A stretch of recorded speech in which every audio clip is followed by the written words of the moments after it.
Class ঘরে বন্য প্রাণীর উৎপাত, যার জেরে শিখে উঠেছে পড়াশোনা। বাধ্য হয়ে ক্লাসরুমে খাঁচা পাতল বন দপ্তর। এই ঘটনা বসিরহাটের হাসনাবাদ নেতাজি বিদ্যাপীঠের। গত 2 মাস ধরে রাতে ক্লাস ঘরে শুরু হয়েছে বন্য প্রাণীর উৎপাত।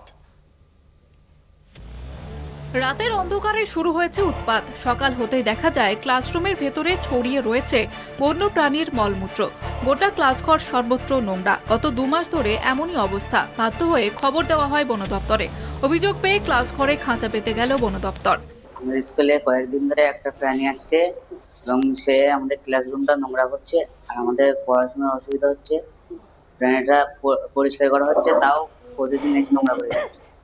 বন্যপ্রাণীর উৎপাতে শিখে উঠেছে পড়াশোনা। ভয় পাচ্ছে পড়ুয়ারা।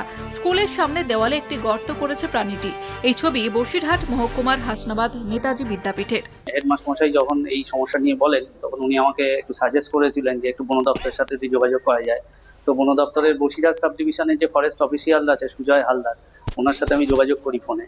উনি একেবারে খুব সক্রিয়ভাবে উনি অত্যন্ত কোঅপারেট করেছেন এবং পরের দিনই উনি 2জন অফিসিয়াল পাঠিয়ে এবং একটি খাঁচা পাঠিয়ে আমাদের স্কুলে ওই বন্য প্রাণীটি যাতে সঠিকভাবে তাকে ধরে তার যে উপযুক্ত পরিবেশ সেখানে যাতে ফিরিয়ে দেওয়া যায়। সে যে জঙ্গলে থাকে বা সেই জঙ্গলি প্রাণীকে যদি জঙ্গলি প্রাণী হয়ে থাকে তাহলে জঙ্গলে যাতে তাকে ফিরিয়ে দেওয়া যায়, সেই ব্যবস্থা তারা গ্রহণ করেছে। এখনো পর্যন্ত খাঁচায় ধরা পড়েনি প্রাণীটি।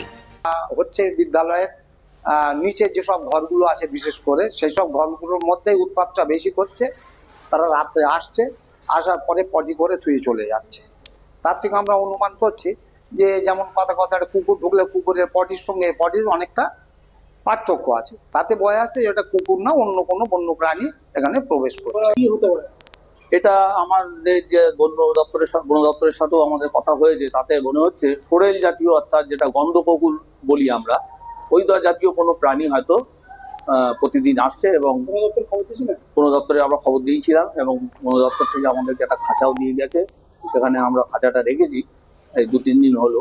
তবে বন দপ্তরের অনুমান ক্লাসরুমের ভেতরে এমন কাণ্ড কারখানা গন্ধককুলের। বন দপ্তরের উদ্যোগে শীঘ্রই ধরা পড়বে সেটি, এমনটা মনে করছে সকলে। বসিরহাট থেকে সঞ্জিত চক্রবর্তীর রিপোর্ট, কলকাতা টিভি।